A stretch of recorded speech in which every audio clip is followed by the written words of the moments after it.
napa ta merah ingsun rungokno suarane Mas Pairan oh persis kaya suaraku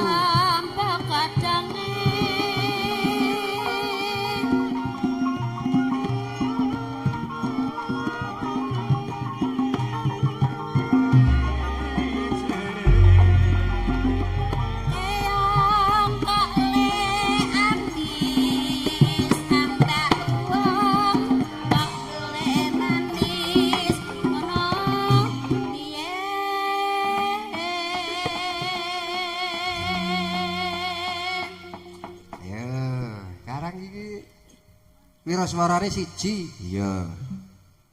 Ayo sajake catetane rada ilang iki. Tuhu dahat tanpa karya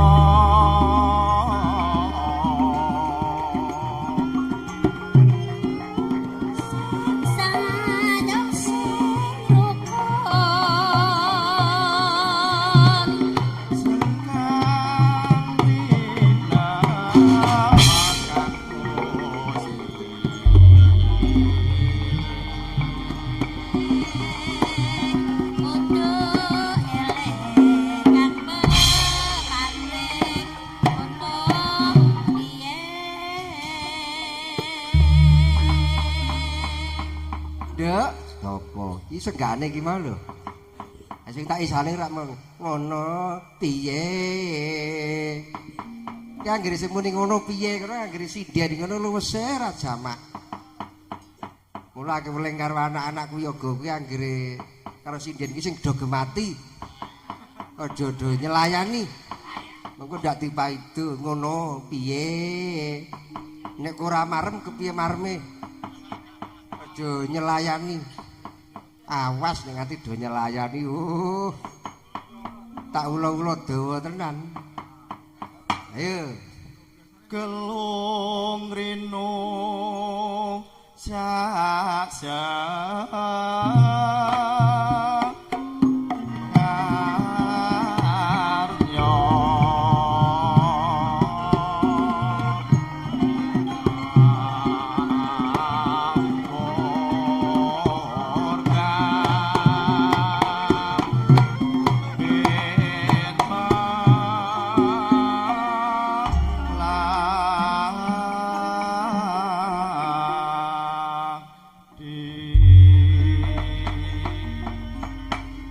anakku bocah ayu apa mak jan aku duwe anak siji ki ora kaya-kaya iso gawe marme wong tuwa ki aku duwe anak kowe kuwi anakku siji wah jan blongor-blongor aku nyawang bathuk kuwi jan golek keong nganggo kudung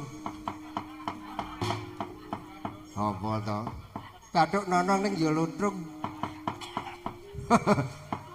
iya to Pak jan wah lah ya kaya kene iki sing sok gelem ngrabu umur ki ning kene iki nyawang anakku wedok kowe iki jan wis tenan wis semua iya ning aku percaya kok kuwi sesuk calon sinden ampuh iya mergo tandone angin lumayan iya mesti ampuh ya Pak iya mula tak domo-domo tenan nganti kowe nyelayani aja takon dosa aku iki tenan nek karo sinden saiki iki tenan wis ming mujekke karo ngalem iya to Mak biyen kowe ora werna-werna karo sinden kapan aku tau duwe perkara karo sinden rak aku nyangek wiwit taun 95 seprene urung tau aku kena perkara bab sinden mergo tak kandhani ya Wiyaga dalang kuwi apa wiyaga sinden ki anak dalang, klebu sinden-sinden kuwi anak-anakmu kabeh. Dadi upamana dalang lah kok arep aneh-aneh karo sinden, tegese wong tuwa tegel karo anake, ngono. Mula aku weling anak-anakku sing sok mayang kuwi nek karo sinden aja werna-werna. Iya, Mak. Iki ana ngendi to, Mak? Tak kandhani ya. Aku karo kowe bengi iki ditimbali kersane Mbah Harjo sak keluarga. Iku supaya nderekke nggone nyuwun marang Hyang Widiwasa. Rikala semono wis kaweca pengendikane Mbah Harjo sok dasara putuku.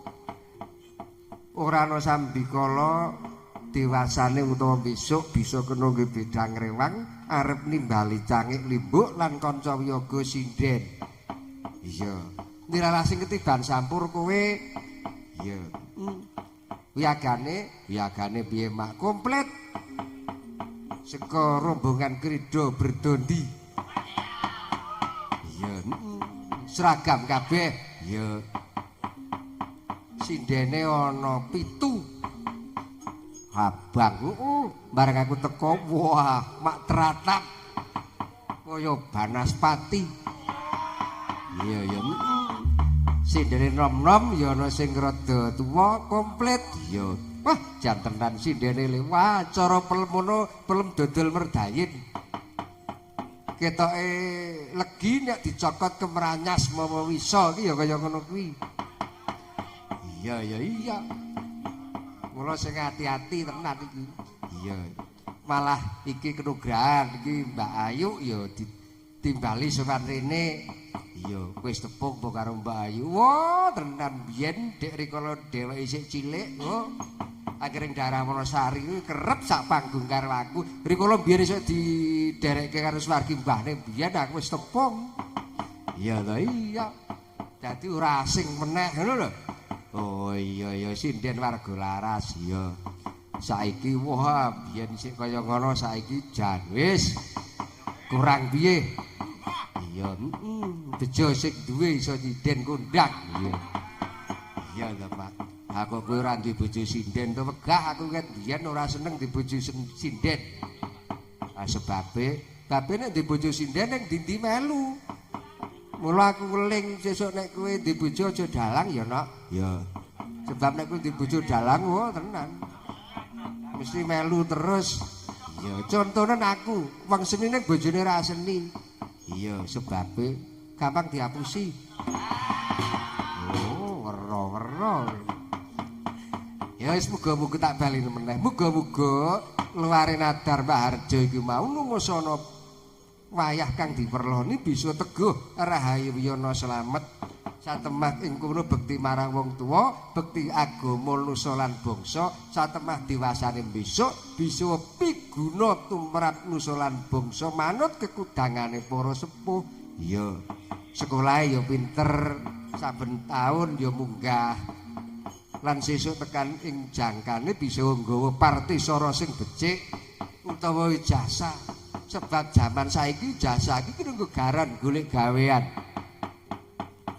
Aja kaya sing gender kuwi biyen titele DRS biyen. Nek gandeng ora ketunggon Pak Bejo ya ora iso nyambut gawe. Ya ning pangkate wiyaga ngono kuwi. Iya, heeh. Ya muga-muga bocah sing diperloni bisa dadi tepa tulodo tumindak kang utama. Iya, satemah besok apa sing disedya Gusti tansah ngijabahi ngono. Iya. Iki mau srana wis dileksanani diseksani para pinisepuh, para aji sepuh. Iya, Mak. Mung kare aku karo kowe seneng-seneng sawetara gamelan wayange apik, slendro pelok barang bem.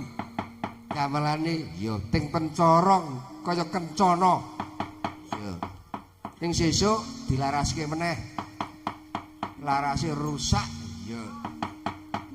Iya, Mbak. Wayange apik nggone adikku, ya. Ana layang disertai dengan tulisan, coba tak wacane. Sugeng dalu Mbak Yu Cangik. Kula nyuwun gending jineman uler kambang kelayan gladhek glinding. Ingkang angka kalih langgam ngimpi dipun bawani. Sing bawa Mbak Yu Cenil. Cekap saking kula kanca sambelan kancane Mbak Yu Cenil. Waduh. Mono tindhi 50.000. Ayo engko 50.000 mengko di wenehke karo sing ngawaki to. Oh iya. Ayo. Saiki gandeng sindene ana 7, gandeng duwite ming 50.000 ora cukup to kuwi. Iya ya. sesuk adum duit isih akeh wong lenggah ngisi-ngisini ning kene rasa ngrembug duit. Iya to. Kuwi aja semene kae ming perjuangan kabeh. Sinden 7 ya perjuangan kabeh. Iya to. Mula sing bagu padha guyub rukun manunggaling sedya ngiras pantes njaga jejeg ajeging kabudayan kita sinambi nyuwun marang Bathara muga-muga ing kagungan dalem tansah nampa rahmating Gusti. Ya Mak, ayo dicaosi. Sing ana 7 iki cedhak aku ki anakku wedok saka Padem. Wah, saiki mencorong. Bareng wis iso dandan, wah saiki ora tau kok muni ning omah ki ora dandan terus. Iya to. Mbok mengarep ning pasar to dandan kuwi. Iya. Terus kiwane Mbak Suyanti saka Bejaten. Iya. Sing kiwane iki aku urung tau tepung kuwi. Asma sinten Mbak panjenengan?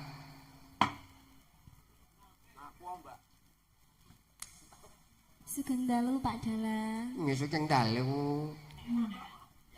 Derek pitepangen nggih Pak. Nggih. Nami kula Tata. Tata. Nggih. Tata sinten? Tata Arista Pak. Tata Arista. Pi dalem wonten? Saking Krambil Sawit. Krambil sawit. Pernahipun krambil sawitipun pundi? Ngondel Wetan. Oh, ngontal. Ngondel Pak. Oh, ngondel. Nun sewu. Tak sawang-sawang kok panjenengan ki nun sewu pasuryane kok meh padha karo anakku wedok Nur Triana. Wonten sambung rapetipun? Mboten Pak. Oh, potekne aku sing kempi-kempi wae.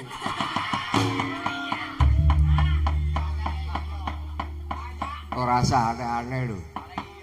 Kok iki disender lho kabar saka sedulur. Nek nganti aneh-aneh ku tekan kono-kono dikira werna-werna. Iya, Mbak Tata, tesih sekolah apa sampun lulus? Sampun lulus Pak. Lulus SMKI? SMK. SMK. Jurusanipun berapa? Elektronik. Wah, bengkel elok tenan. Wah. Elektronik bengkel. Saja tak bengkel ke rono. Iya, Pak. Derek kagungan garwa to? Dereng Pak. Oh, dereng. Sami kalih kula nggih dereng. Dereng ingkang kaping kalih. Ning kaya niku rasah digagas, rasah dipikir. Mergo aku seprene iki ngugemi ngendikane Suwargi mbiyen. Piye, Mak? Mbiyen aku wis tau didukani wong lanang ki janji gelem ayuh bojo, wong lanang urip nyemplung jurang kasangsaran ngono. Ngono sak bisa-bisa ya ping siji ajeg ngono wae. Ya. Terus kiwanipun Mbak Tata ki cetha Mbak Ayu Purwalestari. Iya. Jan sugeng dalu Mbak Ayu. Pak Jan. Nggih, sugeng dalu Pak Dalang. Nggih, sugeng dalu. Wah, cantas. Akhiripun rawuh dugi mriki jam pinten iki mau? Jam 8. 8. Nggih, kalih kan garwa mboten? Nggih. Wah, kok ya mboten minggah panggung kok ya. Kula kan lunga.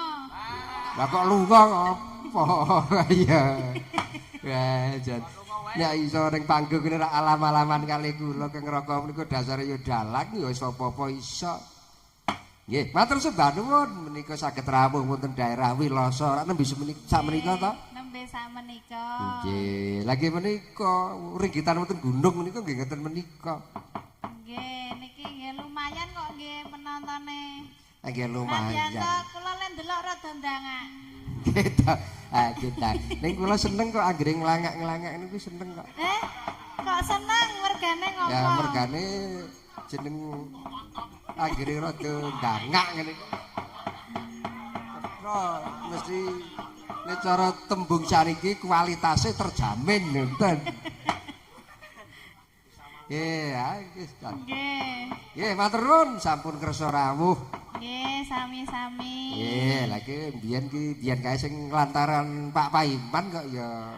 Nggih niki Nggih. lantaran Pak Paiman kula saged mriki.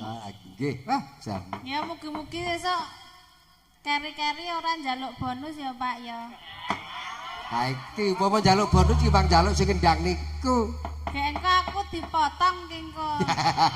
Ayo, mboten kudu sapotong mboten. Mboten. Nggih, nuwun Mbak Ayu. Wah, jan. Nah, iki Mbak Sudir ya rawuh, Mbak Marti ya rawuh. Terus Mbak Tuginem ya rawuh. Monggo iki bengi iki sing dadi rol Mbak Tuginem karo Mbak Ayu iki. Mergo iki ana pamundhut sing disuwuni Mbak Tuginem. Ning Cobi, Mbak Tuginem mangke kula suwuni, Mbak Ayu nggih kula suwuni. Kangge perdana kula tak mirengke swantenipun Mbak Ayu. Niki wonten pamundhut jineman Lur Kambang kelayan glathik grinding. Ning Cobi langgam ngimpi rumiyin menika Mbak Ayu mangke jineman Uler Kambang kali glathik glinding butuh ginem. Oh nggih, siap. Nggih. Ya. Monggo dipun bawani. Ngambara ing awang-awang.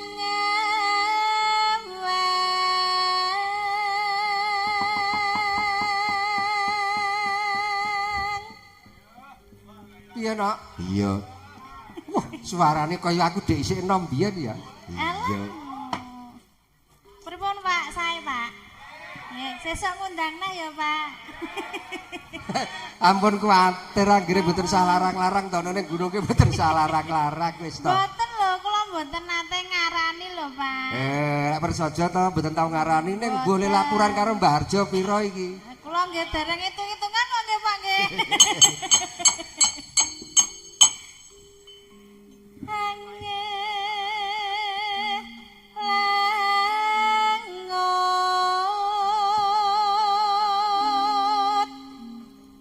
Bebasan tanpa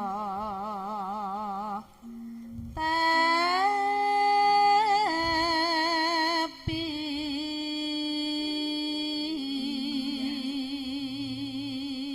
Aja. Ngapa to ya iki? Oh, rambut aja putih-putih. Swara kok tanpa balung rine. Ayo Nak Tata dieling-eling kuwi diapalke sing tenan kuwi. Kudu ngerti bating gender. Kudu disinau. Carane sinau piye? Sinau piye iku anggere gelem srawung karo Mbak Ayu engko diwarahi. Mesti dadi sinden sing ampuh. Ora kon srawung ro dalange. Wegah aku nek srawung karo dalange tenan. Saiki iki tenan. Kawit biyen aku nek karo sinden iki wedi kok, Mbak. Lah sing marai wedi apa? Kula wis tahu arep kecemplung jogangan. Lah tujune aku eling. Urung-urung wis konangan. Ayo mula-mula gading kuwi. Ngerti-ngerti kok surjan karo jarik diobong.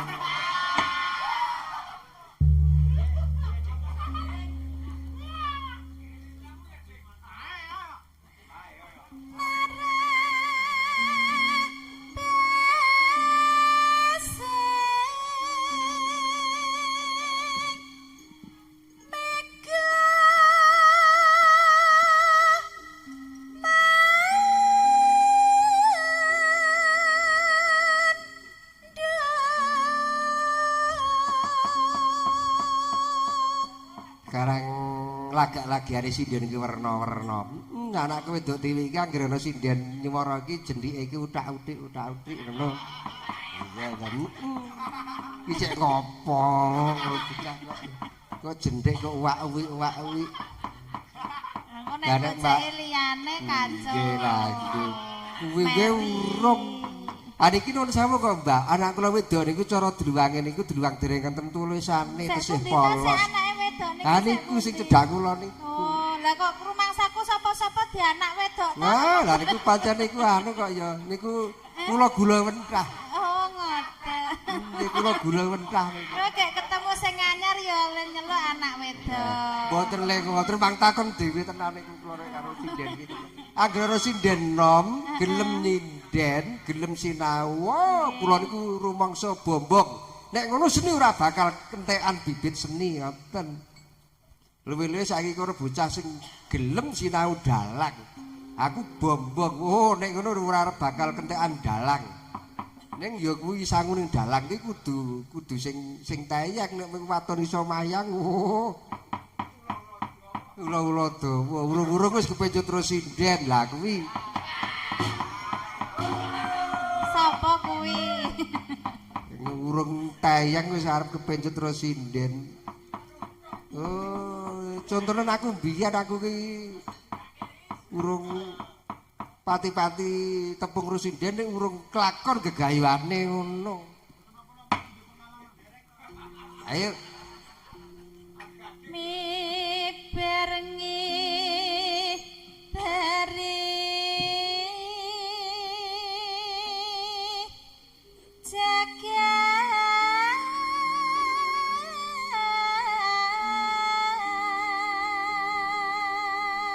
ilang toro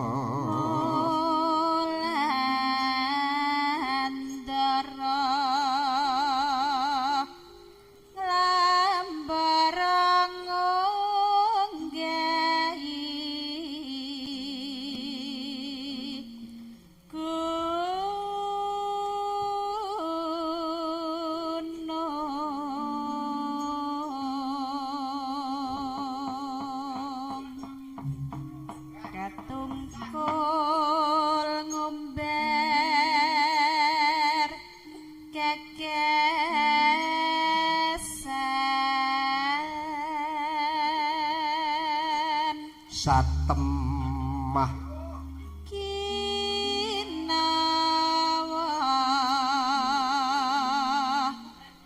ngimpi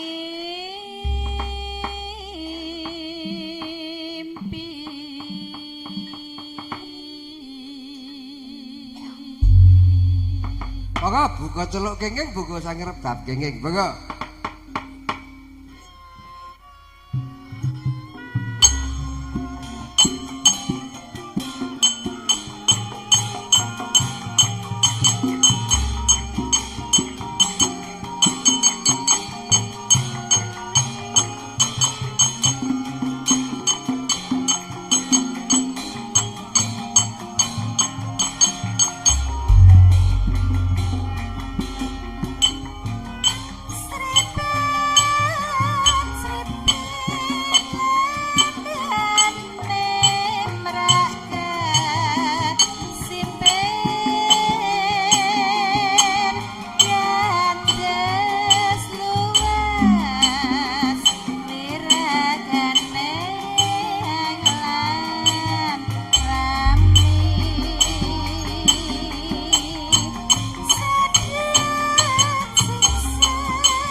awas wirama rangkep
mak nggon pos ki kena seret. Iya to seret. Omong-omongan dhisik ya kena. Iya. Karo sinambi ngopo to ngopo ngono. Iya, ning aja suwe-suwe. Nek kesuwen mengko ndak malah lali. Iya. Yuk.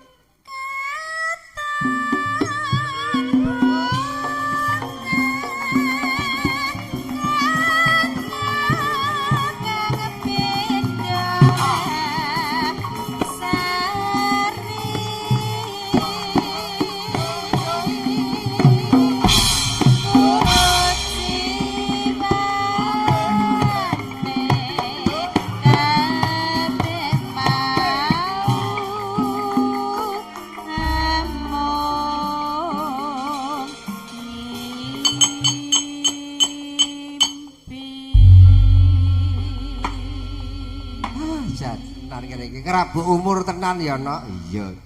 Ana swara kok tanpa ana balung ngrine, cilik ya bening, gedhe ya arum. Iya. Iki terus ana pamundhut, ana pamundhit. Panyunan anu. Panunan apa? Jineman mari kangen. Oh, jineman mari kangen. Ingkang disuwun panjenengan to? Kula to, Pak? Nggih. Nggih, kula. Nggih, mari kangen wah tenan. Monggo lira-liri.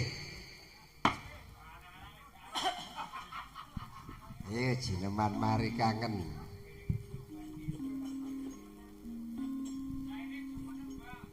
Napa, Pak?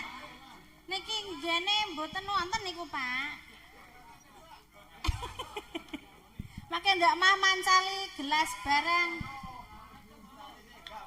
Mboten monggo lenggah mawon. Lenggah mawon. Mancal sik gampang. Ning kok nek ngadeg kuwi ku sing gampang ki malah bubrah angkane.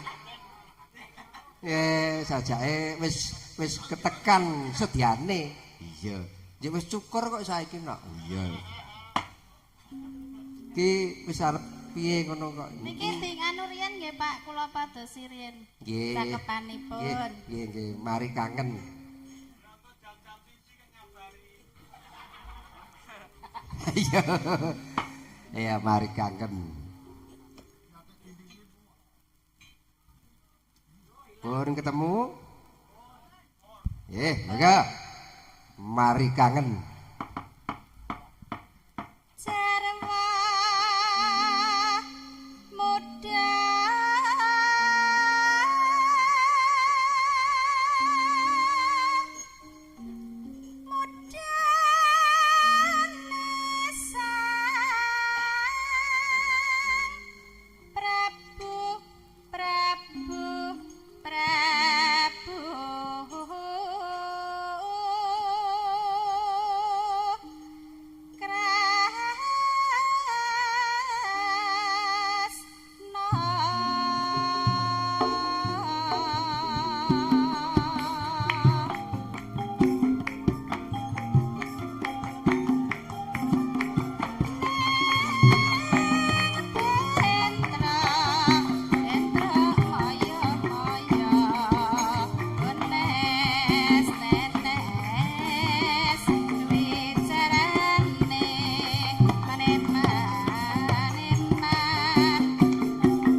Saiki pangkate pengempul, biasane penggerong. Iya.